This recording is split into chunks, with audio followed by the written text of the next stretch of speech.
Hello, this is Gene Dobbs Bradford, President and CEO of Jazz St. Louis, and welcome to today's video introducing you to another one of St. Louis's greatest jazz heroes.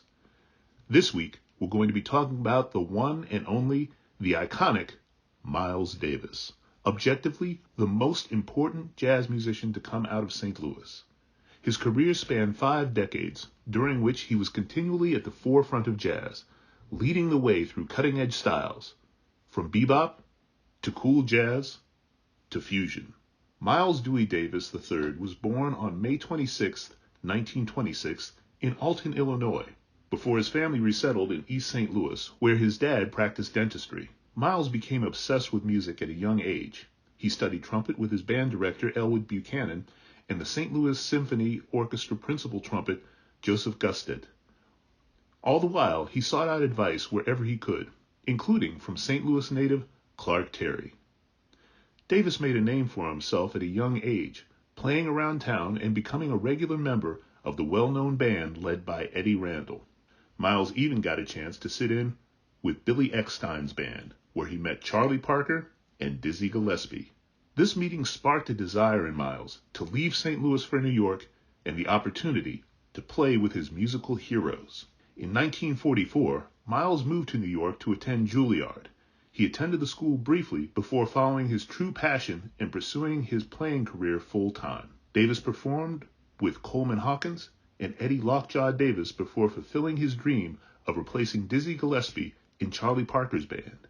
Over the next few years, Miles performed all over the country with greats like Charles Mingus, Max Roach, and Benny Carter. Miles embarked on the first real stylistic shift in the late 1940s when he collaborated with arranger Gil Evans and saxophonist Jerry Mulligan to create the Miles Davis Nonet, sparking the cool jazz movement. The album, created from those sessions, Birth of the Cool, wasn't released until 1957, but the music they created was highly influential. Miles spent the early part of the 1950s working with various hard bop groups before forming his first great quintet with John Coltrane, Red Garland, Paul Chambers, and Philly Joe Jones. He closed out the decade with arguably his greatest recording, Kind of Blue, a masterpiece that helped introduce modal music to the world. The album featured Coltrane, Cannonball Adderley, Wynton Kelly, Bill Evans, Paul Chambers, and Jimmy Cobb, and went on to be one of the best-selling jazz albums of all time. The 1960s brought about the formation of Miles' second great quintet, consisting of Wayne Shorter, Herbie Hancock, Ron Carter, and Tony Williams, who was just 17 at the time. The group went on to produce classic albums like Miles Smiles, Sorcerer, and Nefertiti.